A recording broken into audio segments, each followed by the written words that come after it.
سار على نهجه واستنى بسنته واكتفى بأثره إلى يوم الدين أما بعد. Ma'asyiral muslimin yang dirahmati Allah Subhanahu wa taala, pada malam hari ini tanpa perencanaan sebelumnya ternyata kita diperjumpakan oleh Allah Subhanahu wa taala, mendadak adanya.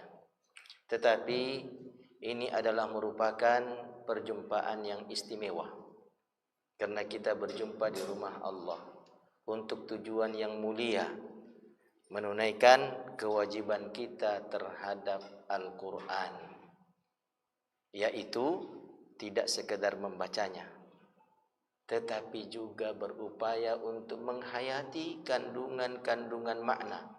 Di dalamnya ada perintah, anjuran, serta larangan, di mana kandungan-kandungannya itu mesti kita amalkan, menjadi panduan dalam kehidupan kita menghadapi berbagai macam peristiwa-peristiwa yang Allah ujikan kepada setiap kita.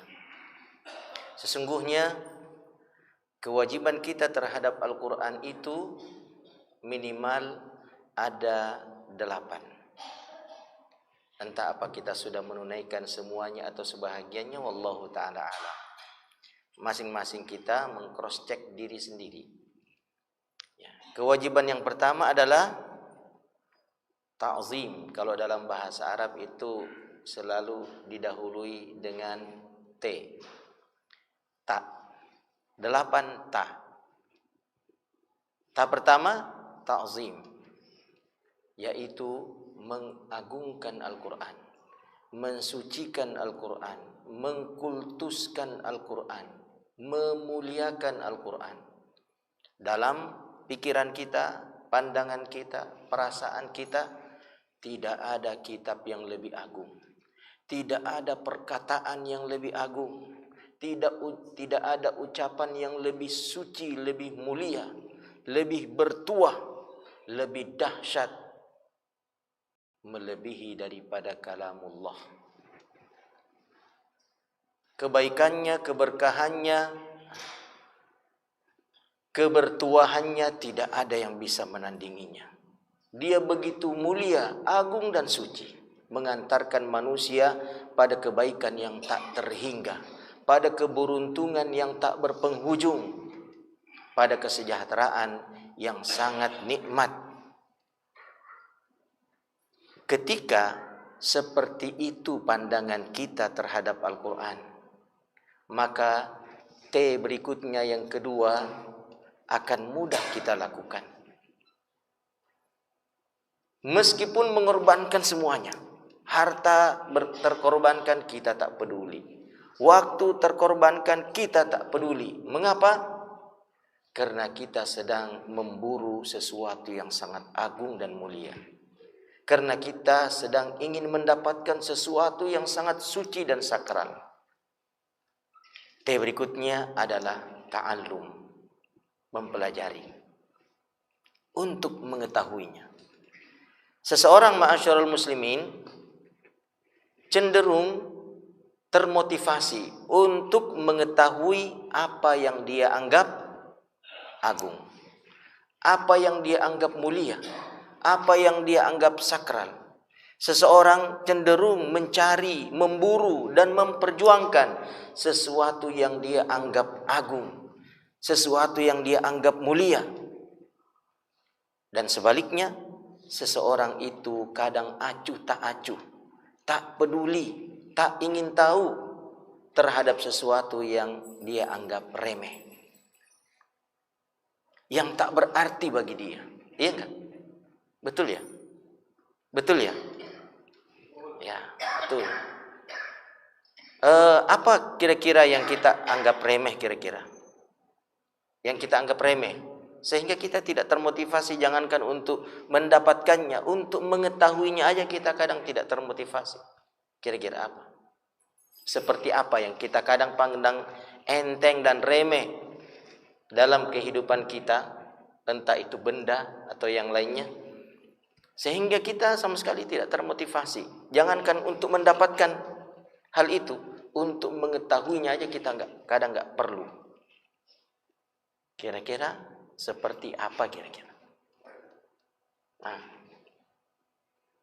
seperti apa kira-kira? Lihat kan rerumputan yang mungkin di pinggir rumah kita ada, pengen kita tahu itu. Berusaha kita untuk mendapatkannya? Enggak. Tiap hari kita lihat dia, kita enggak mau tahu itu rumput apa namanya. Apa kandungan dalam rumput itu? Apa manfaatnya itu rumput? Kita enggak mau tahu. Mengapa? Rumput itu sesuatu yang sepele dalam pandangan kita. Terkadang seseorang menjadikan Al-Quran dalam pandangannya seperti rumput. Di dalam Al-Quran itu ada kandungan makna, tapi dia nggak peduli. Dia anggap seperti rumput yang ada di samping rumahnya. Tiap hari dia lewati, dan dia tidak ingin mengetahui kandungan apa yang terdapat pada rumput itu. Karena rumput itu sepele dalam pandangannya. Jangan-jangan Al-Quran juga sepele dalam pandangan kita. Kenapa hari ini banyak anak-anak muda ma'asyiral muslimin begitu termotivasi untuk mempelajari bahasa Inggris, mendalaminya. Dia ingin benar-benar mengucapkan kata-kata itu seperti dialeknya. Meskipun dia harus membayar mahal untuk hal itu. Kenapa kira-kira? Kenapa? Karena bahasa Inggris dalam pandangannya top. Dia adalah salah satu kunci kesuksesan untuk mencari pekerjaan dan uang. Iya enggak? Akhirnya, karena hal itu agung, mulia, kunci kesuksesan, semua orang berusaha untuk mempelajari dan mengetahuinya.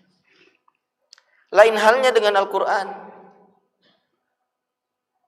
Boro-boro untuk mengetahui maknanya, mengetahui bacaannya aja dia enggak penting.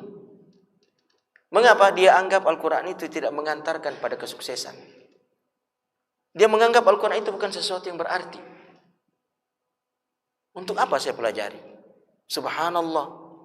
Seperti itukah sikap kita yang semestinya terhadap Al-Quran? Sebenarnya tak boleh. Berdosa kita kalau kita memandang seperti itu dan memperlakukannya seperti itu. Jika kita melakukan hal itu, berarti kita termasuk orang yang diadukan oleh Rasulullah sallallahu alaihi wasallam dalam doanya.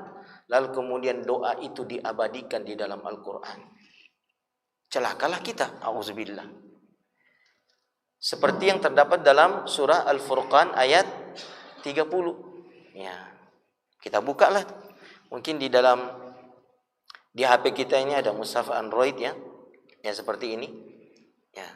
Kita bukalah umpamanya di surah Al-Furqan ayat 30 sebagaimana yang tadi kita sebutkan.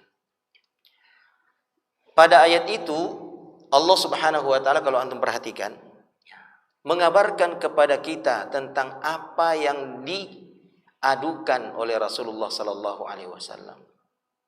A'udzu billahi minasyaitonir rajim. Wa qala ar-rasul ya rabbi inna qaumi ittakhadhu hadzal qur'ana mahjura. Dan berkatalah Rasulullah sallallahu alaihi wasallam, ya Rabbi, wahai Tuhanku. Berdoa ya. Ya Rabb, wahai Tuhanku. Inna qaumi, sesungguhnya kaumku, ittakhadhu hadzal Qur'an, mereka telah menjadikan Al-Qur'an ini seperti apa? Mahjuran, terlantar, terabaikan, tidak dipedulikan, hanya dipandang sebelah mata, dilewati begitu saja. Nanti sebentar kita pulang ke rumah masing-masing. Pulanglah kita ke rumah. Ketika masuk dalam rumah, kan kita pasti melewati ruang tamu kan? Di ruang tamu ada kursi, di sampingnya barangkali ada lemari atau bupet, di depannya ada meja. Minimal seperti itulah barangkali ya. Ya. Lihatlah di atas meja di depan kursi itu. Ada enggak mushaf Al-Quran di situ? Kalau ada, alhamdulillah. Bersyukurlah kepada Allah. Semoga dia tidak berdebu. Kalau berdebu, artinya tidak pernah disentuh. Ya kan? Kalau dia tidak ada, meliriklah ke bupet. Ya, biasanya di bupet di ruang tamu itu ada pernak-pernik hiasan, ya kan? Ada juga buku-buku. Ya, semoga di deretan buku-buku dan pernak-pernik hiasan itu ada di sana mushaf Al-Quran. Kalau ada, bersyukurlah kepada Allah Subhanahu wa taala. Semoga saja dia tidak dalam keadaan berdebu pula. Kalau dia berdebu, maka itu artinya sudah beberapa lama dia tidak pernah disentuh. Tapi kalau tidak ada, a'udzubillah, cemas dan khawatirlah. Takutlah jika di ruang tamu tidak ditemukan satupun mushaf Al-Quran. Tapi kita masih berbaik sangka. Boleh jadi mushaf Al-Qurannya dia taruh di ruang keluarga, di ruang tengah. Di situ ada televisi. Di atas lemari televisi itu ada laci-laci. Jangan-jangan di situ dia letakkan di samping televisi. Tapi semoga saja posisi televisi tidak lebih tinggi daripada mushaf Al-Quran. Kalau posisi televisinya lebih tinggi daripada Al-Quran, jangan-jangan memang televisi lebih mulia bagi dia daripada Al-Quran. Oh, mungkin lebih tinggi posisinya daripada televisi.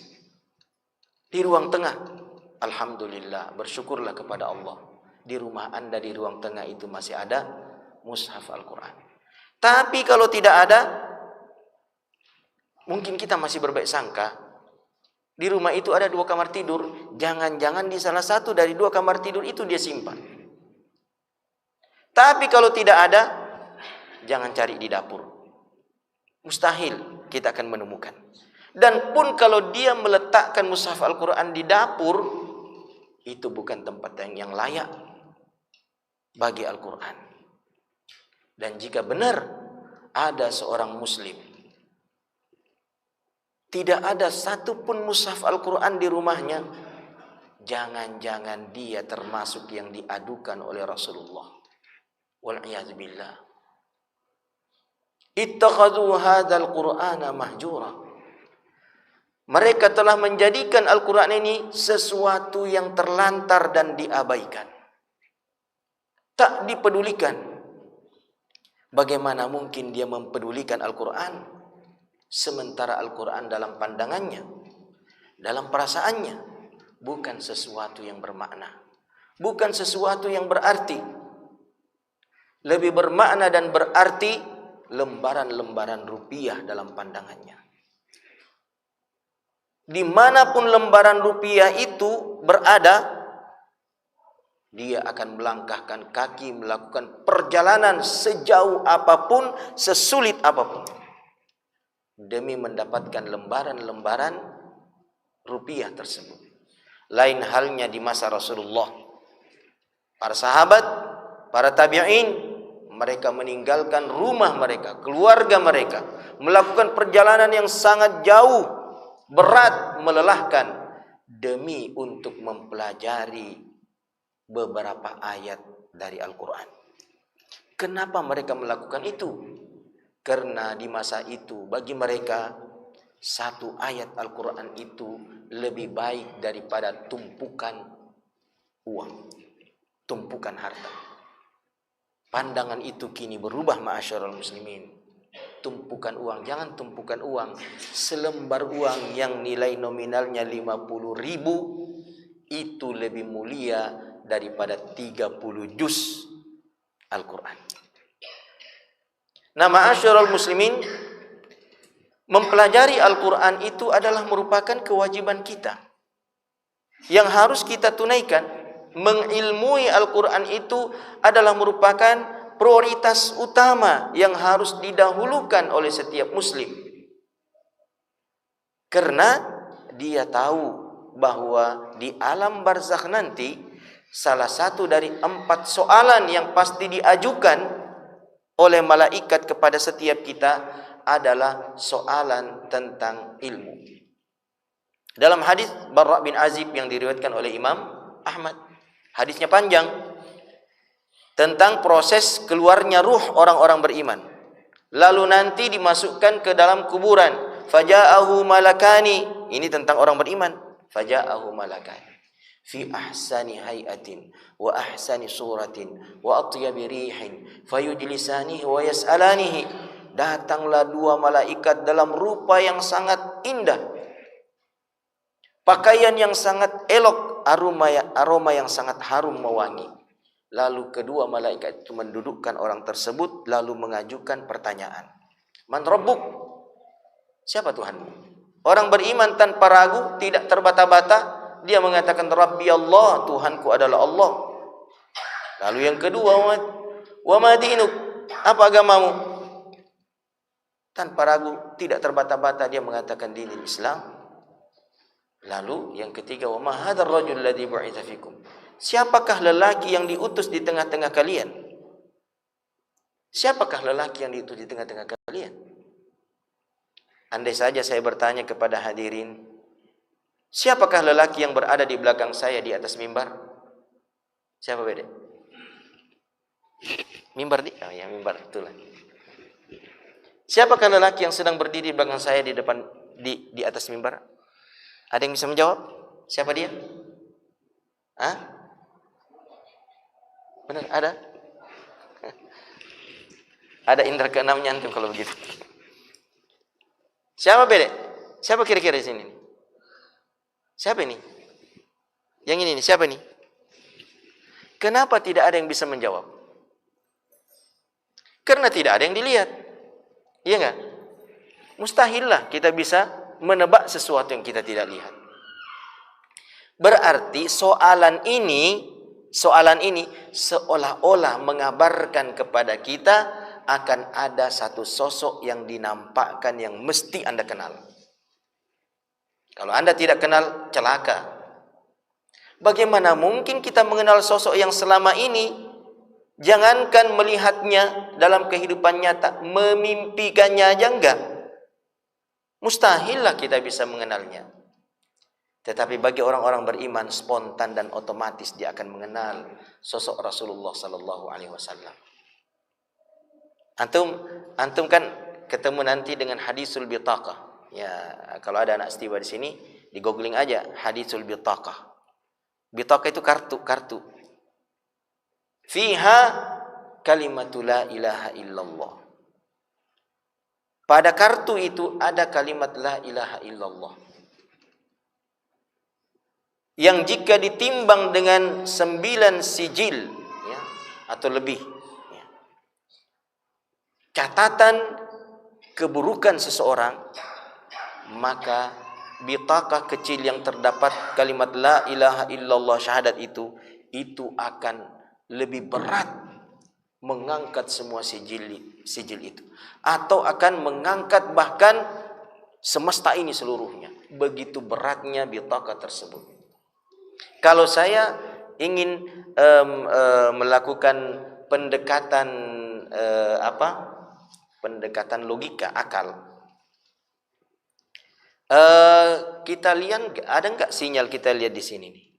Sinyal Telkomsel kah? Apakah ada nggak kelihatan di sini? Nggak ada ya, nggak terlihat ya. Tapi HP ini bisa mengenalnya, ya nggak?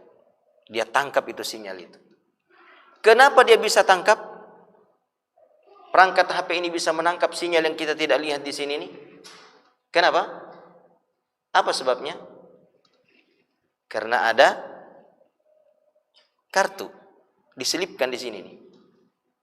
Sebelumnya dia tidak kenal. Tapi begitu kartu itu diselipkan, otomatis langsung dia kenal. Mungkin seperti itulah pendekatan logikanya. Ketika kalimat la ilaha illallah Muhammadar Rasulullah telah terselipkan di dalam hati kita, spontan. Suatu hari nanti kita akan segera mengenal Nabi kita Muhammad sallallahu alaihi wasallam pada soalan yang ketiga. Maka orang-orang yang tidak memiliki kalimat la ilaha illallah bitaka itu dalam hatinya, itu alamat kecelakaan. Anda tidak akan mungkin dapat mengenal beliau. Soalan keempat, wa ma ilmuka? Ya, ternyata ilmu ditanyakan oleh Allah. Di dalam surah Ar-Rum ayat ke-7, antum coba lihat di situ Allah mencela orang-orang yang hanya mementingkan dan mengutamakan ilmu-ilmu yang berkenaan dengan perkara-perkara lahiriah dari dunia ini. Allah mencela. Kalau hanya, pakai hanya ya. Kalau hanya, sekali lagi pakai hanya. Nanti dipotong-potong pula. Ya, lalu kemudian diplesetkan. Kalau hanya mementingkan dan mengutamakan ilmu yang berkenaan dengan perkara-perkara lahiriah dunia saja, lalu mengabaikan ilmu akhirat. Ya'lamuna zahiran minal hayatid dunya wa hum 'anil akhirati hum ghafilun. Mereka itu hanya mengilmui, mengetahui hal-hal yang zahir dari dunia ini, sementara tentang akhirat mereka lengah dan lalai. Ilmu akhirat di mana kita bisa pelajari? Ilmu akhirat di mana? Al-Quran dan Sunnah. Bagaimana mungkin dia dapat mengetahui ilmu akhirat yang dijelaskan secara gamblang di dalam Al-Quran, sementara selama hidup dia mengabaikan dan menelantarkan Al-Quran? Bagaimana mungkin Anda bisa ketemu ilmunya? Sumber daripada ilmu itu Anda terlantarkan.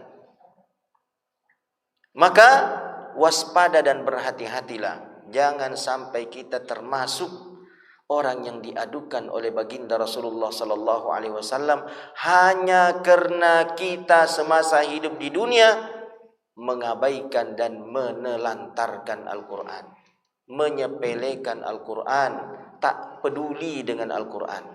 Padahal Al-Quran ada di sekitar kita. Ma'asyiral muslimin yang dirahmati Allah Subhanahu wa taala. Apa yang menyebabkan kadang seseorang itu tak peduli dengan Al-Quran, mengabaikan Al-Quran? Salah satu di antara sekian banyak penyebabnya, dan ada kaitannya dengan surah Al-Furqan ayat 30 itu, adalah faktor pertemanan. Faktor pertemanan. Ma'asyiral muslimin, setiap kita ini punya teman dimanapun kita tinggal. Sekarang kita tinggal di Makassar. Setiap kita punya teman di Makassar ini, ya kan? Mungkin bapak-bapak dan saya sebelum tinggal di Makassar tinggal di kota lain. Yakinlah di kota itu yang pernah kita tinggal entah setahun atau 2 tahun, kita punya teman juga di sana. Suatu hari nanti mungkin Allah takdirkan kita berpindah domisili dari Makassar ke kota berikutnya. Yakinlah dalam beberapa hari di kota itu kita pun akan punya teman. Ketahuilah ma'asyiral muslimin, teman dalam kehidupan sosial kita itu pengaruhnya sangat besar.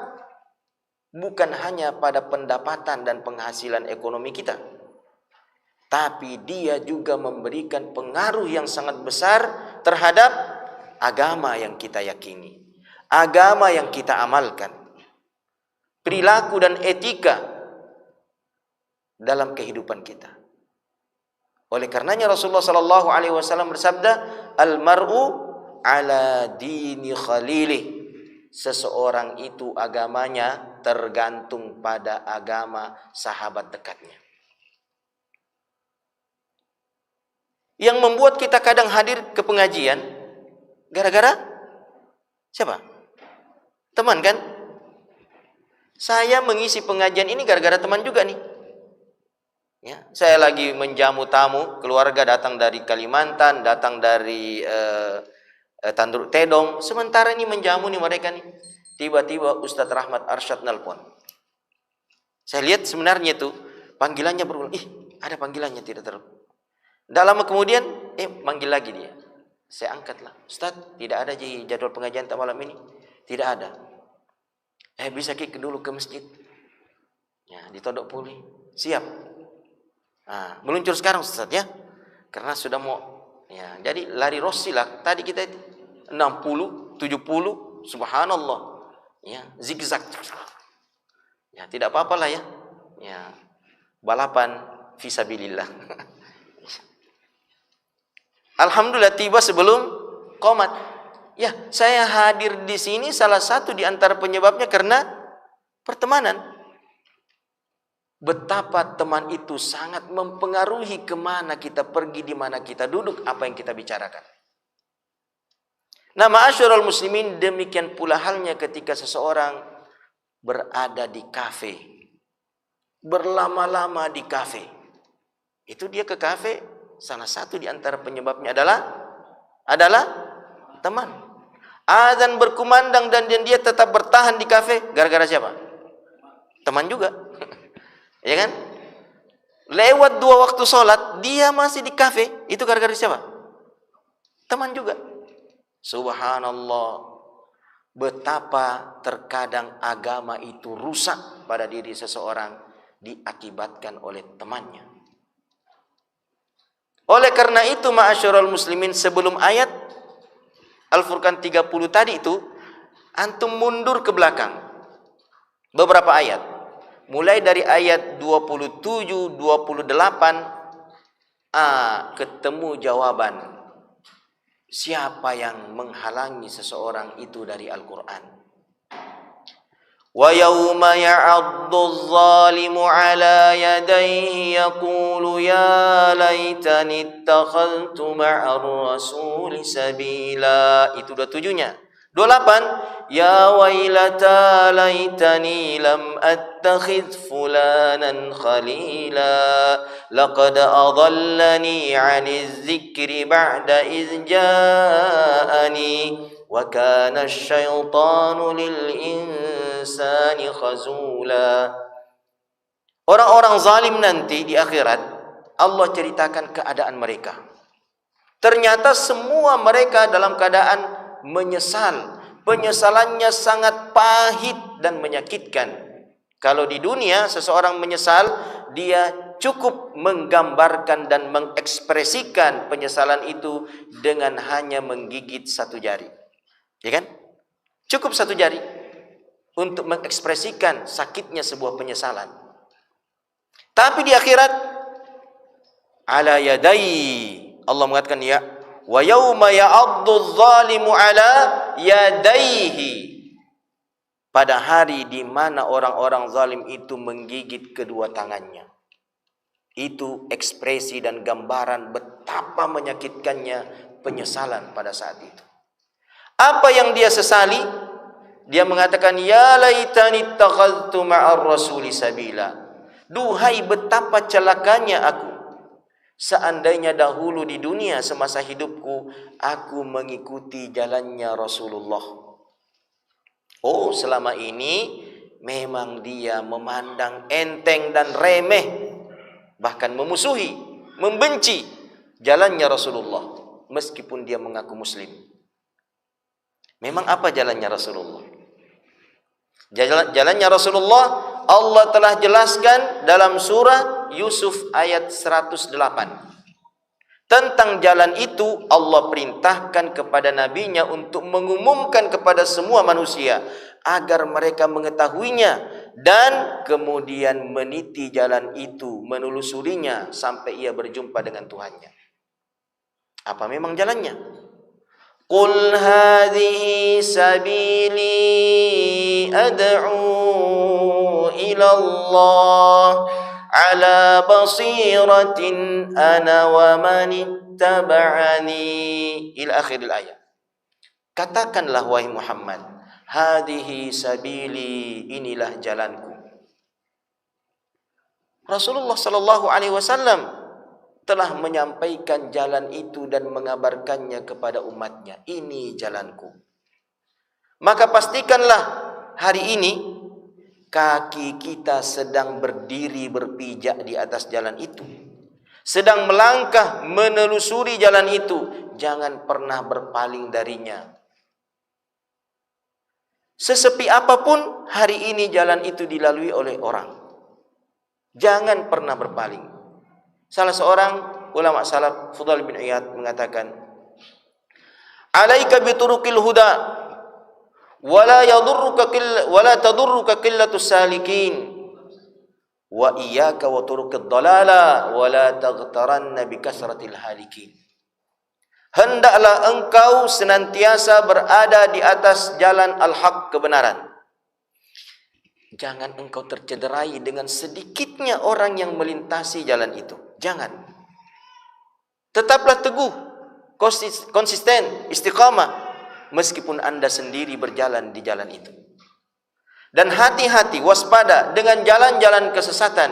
Jangan engkau tertipu dengan banyaknya orang yang terjerembab jatuh di jalan itu.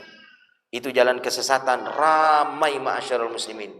Jangan gara-gara ramainya Anda ikut-ikut di sana, di jalan tersebut. Dan jangan karena sepinya jalan kebenaran Anda tidak mau melaluinya. Jangan. Lah, jalan Rasulullah itu adalah ad'u ilallah, aku mengajak, menyeru kepada Allah. Jalan dakwah. Siapapun yang hari ini kakinya belum berada berpijak di atas jalan dakwah, hati-hati. Berpindah segera sebelum kematian datang. Dulu ma'asyarul muslimin, beberapa bulan yang lalu, ada dedengkot kekufuran, mengajak manusia pada kekafiran. Punggawanya kesesatan. Dia sempat kaya raya karenanya. Lalu ia mendapatkan hidayah. Semenjak itu ma'asyarul muslimin, dia korbankan semua waktunya, fasilitas, harta kekayaannya. Bahkan dia rela mengorbankan diri, keluarga, bahkan nyawanya. Beberapa kali mendapatkan ancaman, bahkan pembunuhan, ya enggak? Tapi dia enggak peduli, kemana-mana dia serukan kalimat la ilaha illallah, mengajak manusia kepada kalimat la ilaha illallah, termasuk yang pernah ia sesatkan. Sampai mati ma'asyarul muslimin, matinya persis di atas jalan itu, tegak dia. Matinya enggak tanggung-tanggung istimewanya. Dia berada pada bulan yang sangat mulia, namanya Zulhijjah. Di puncak bulan mulia itu yang diakhiri dengan lebaran, ya kan? Yang bertepatan dengan hari Jumat, 2 hari raya terkumpul.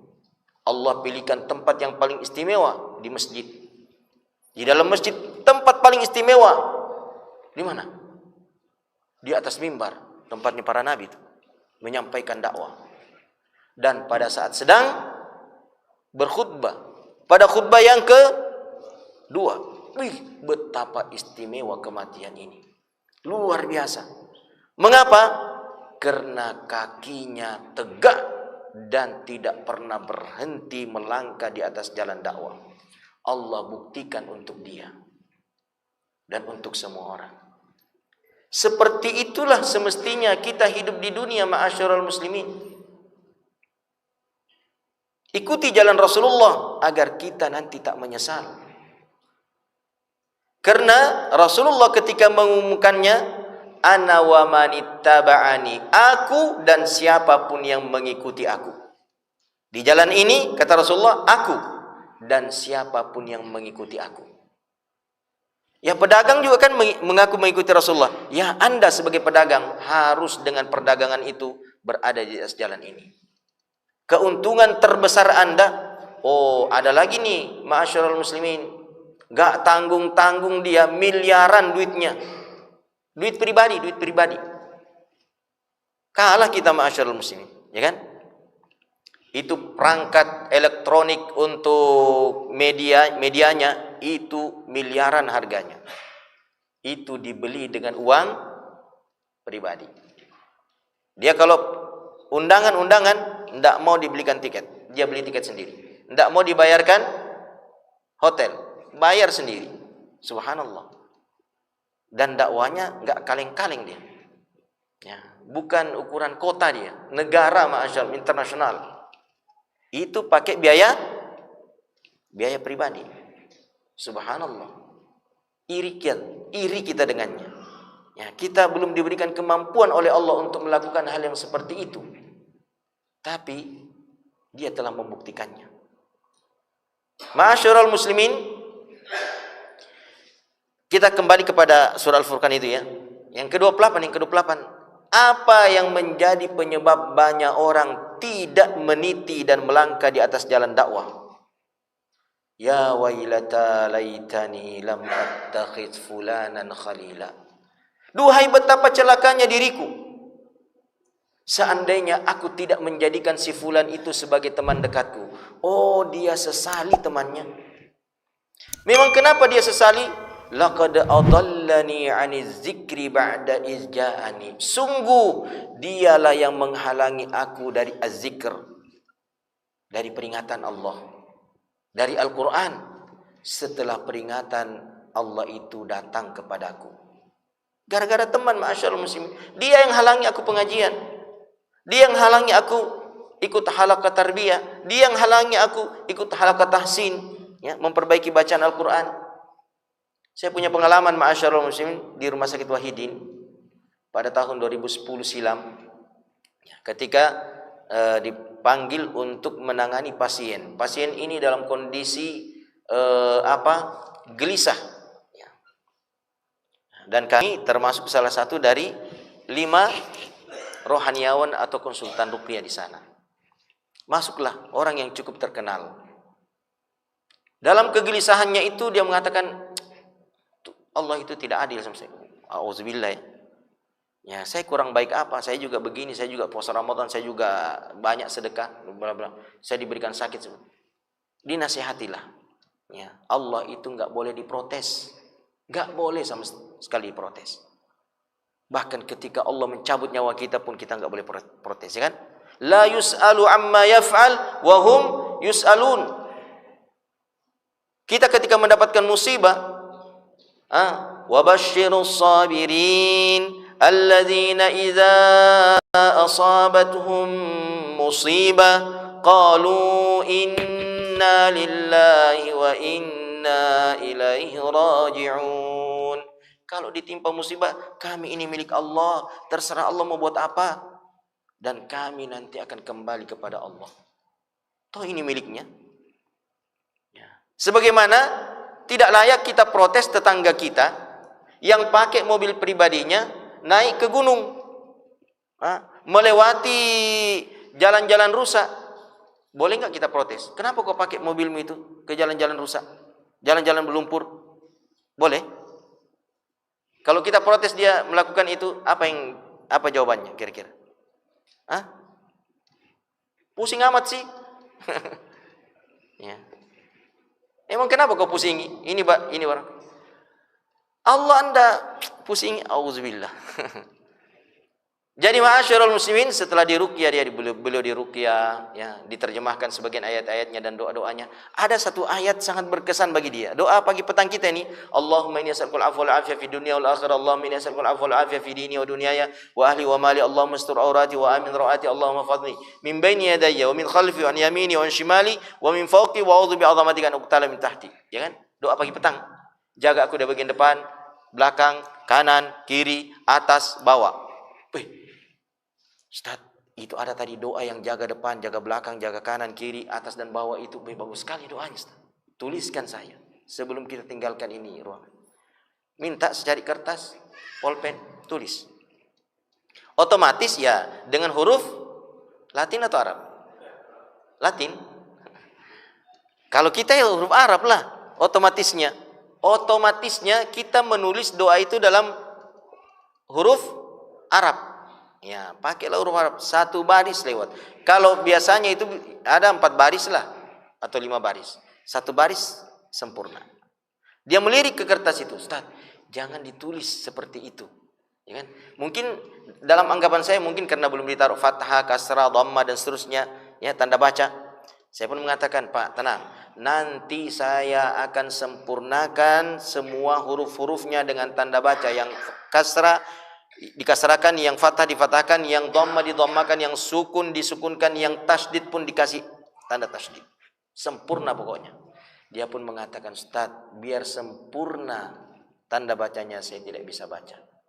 Apa artinya? Usianya lebih 60 tahun.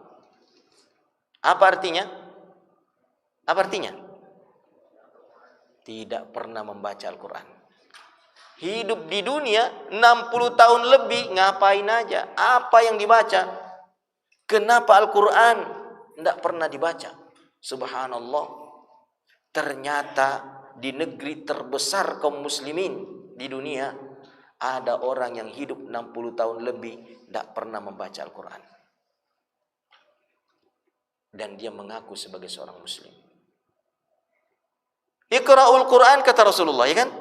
Fa innahu ya'ti yaumal qiyamati syafi'an li ashabi. Bacalah senantiasa Al-Quran, karena Al-Quran itu kelak pada hari kiamat akan datang memberikan syafaat pertolongan kepada sahabat-sahabatnya. Lalu kita tidak bersahabat dengan Al-Quran, kita mengabaikan, menelantarkan dan menjauhi Al-Quran. Bagaimana mungkin Al-Quran akan mendatangi kita pada hari kiamat? Ini gara-gara pertemanan. Makanya orang-orang zalim itu mengatakan, ya wailata laitani lam attakhidh fulanan khalila laqad adallani 'anil dzikri ba'da iz ja'ani. Sungguh dia telah menyesatkan, memalingkan aku dari Al-Quran, dari peringatan Allah setelah peringatan itu datang kepadaku.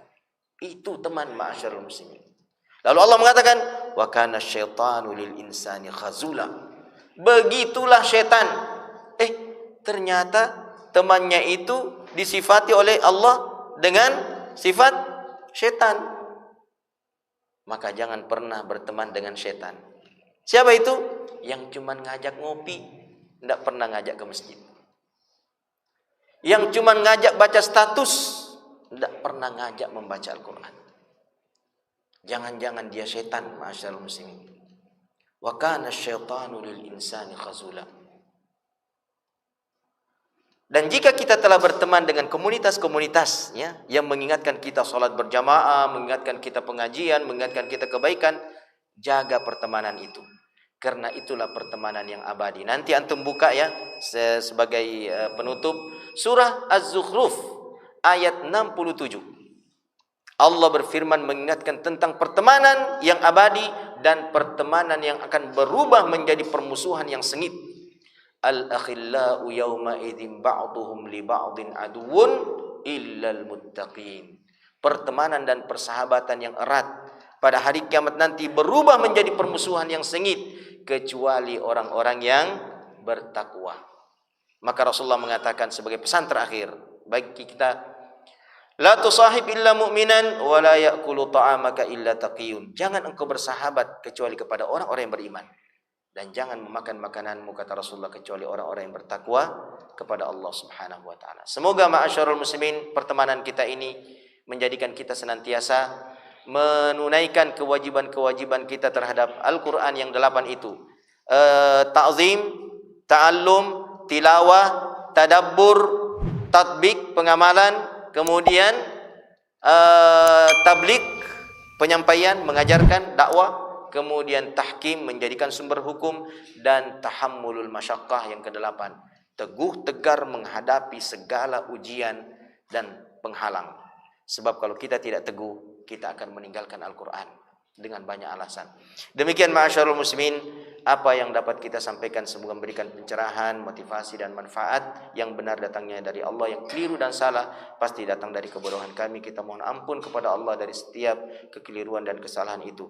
Subhanakallahumma bihamdik asyhadu an la ilaha illa anta astaghfiruka wa atubu ilaik. Assalamualaikum warahmatullahi wabarakatuh.